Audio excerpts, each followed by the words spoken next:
Mitos atau fakta? Mitos atau fakta?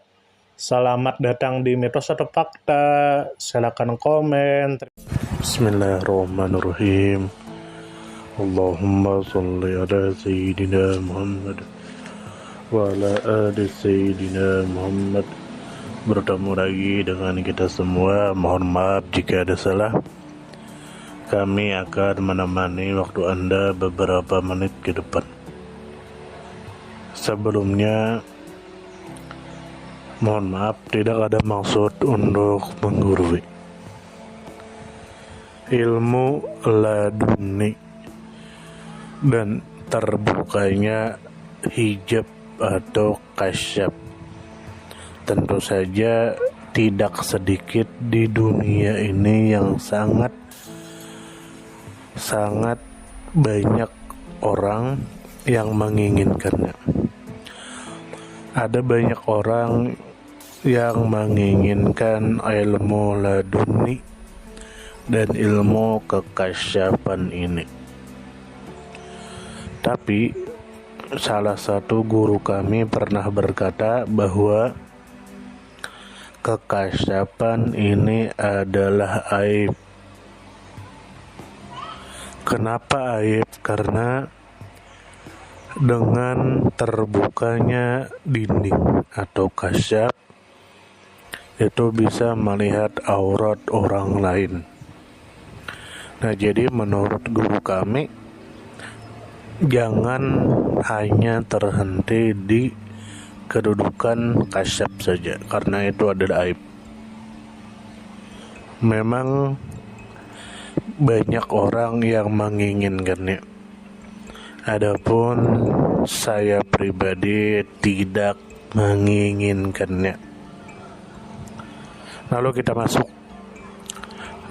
Apabila Sang Pencipta membukakan kepada seseorang akan dinding atau penutup dan mengenalkan Sang Pencipta akan dirinya, maka seseorang tadi mendapatkan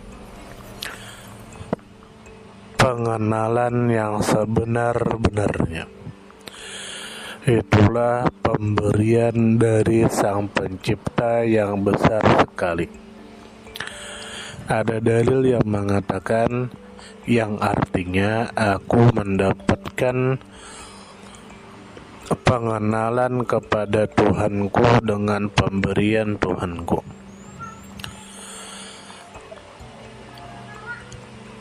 Maka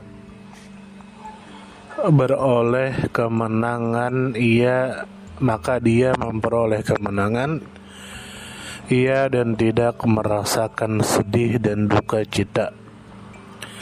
Nah, jadi ketika seseorang sudah diberikan kekasyafan atau terbuka dinding ini, maka dia tidak akan merasa sedih dan duka cita lagi. Sebagaimana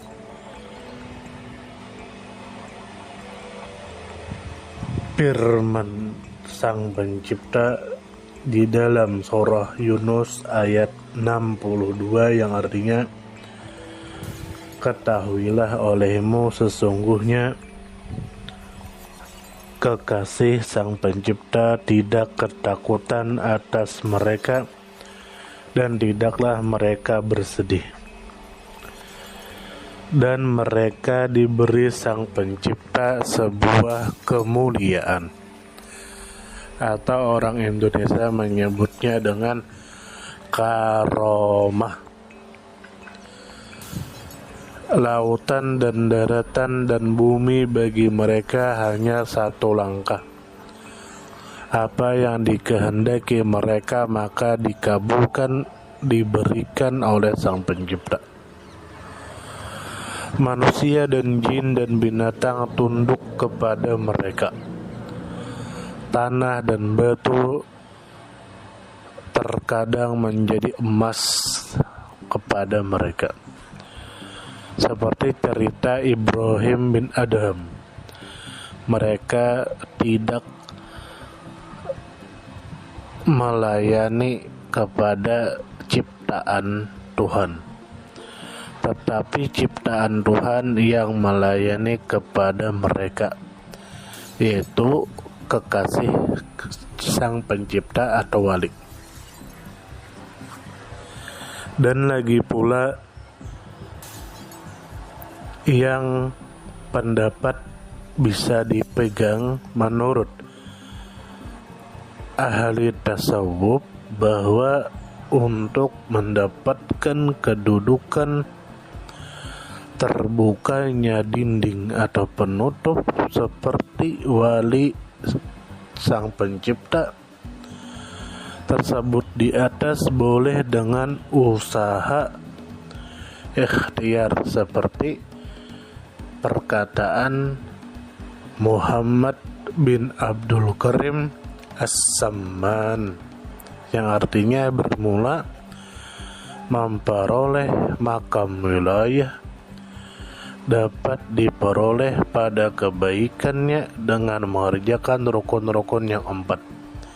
1. Khalwat atau menyendiri atau menjauh dari manusia. 2. Lapar.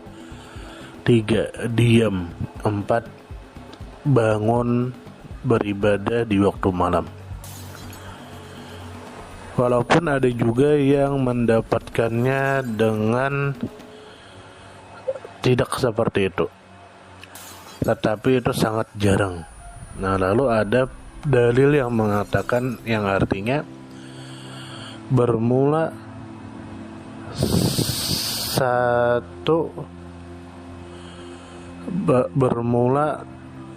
satu jazbah dari jazabat Tuhan yang hak itu tidaklah menyamai amal jin dan manusia. Dan maksud jazbah ialah diambil Sang Pencipta hati atau pikiran yang bangsa kemanusiaan diganti dengan bangsa robbani, yaitu bimbingan Sang Pencipta, sehingga apapun kata-kata hatinya maka itu adalah ilham dari Sang Pencipta.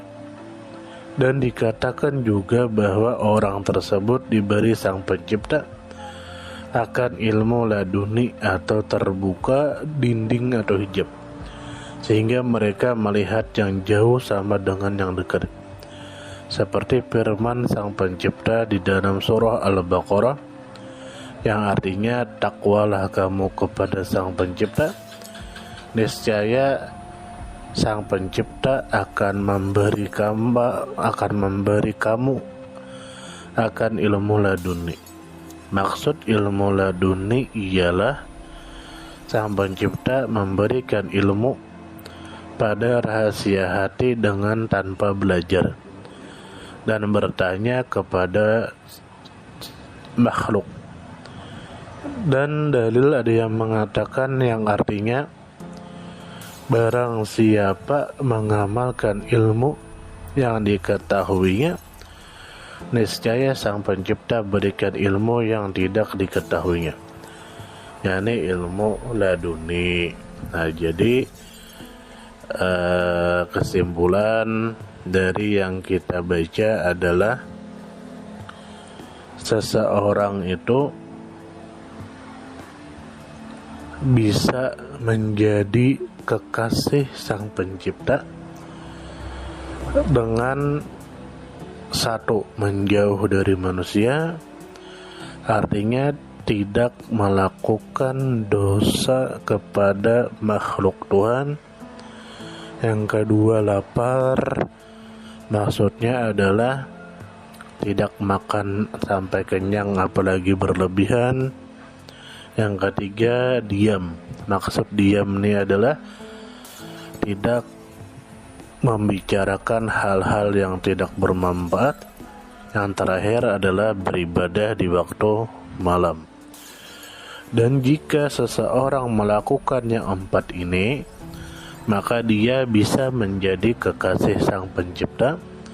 Dan ketika dia menjadi kekasih Sang Pencipta, maka dia akan dibukakan dinding atau penutup oleh Sang Pencipta, sehingga dia mempunyai kelebihan dari manusia biasa, sehingga dia mempunyai kekuatan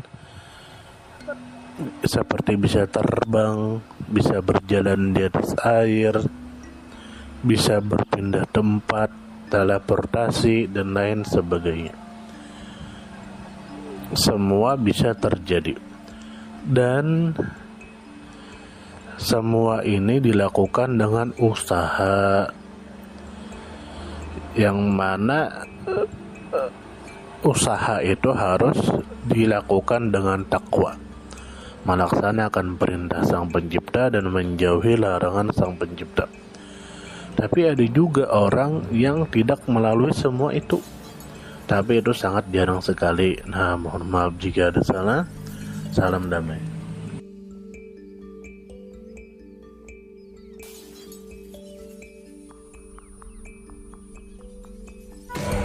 Terima kasih banyak. Mohon maaf jika kami ada salah. Perbedaan pendapat di kalangan umatku adalah rahmat. Kasih sayang. Terima kasih. Mohon maaf jika ada salah. Salam damai. Silakan share, komen, like, subscribe. Salam damai. Mitos atau fakta? Mitos atau fakta? Terima kasih sudah mampir di Mitos atau Fakta. Silakan komen, share, like, subscribe, bertemanlah dengan kami. Semoga kita semua disehatkan badan, dilancarkan rezeki, dikabulkan segala hajat. Semoga kita baik-baik saja, semoga kita sukses selalu. Salam damai.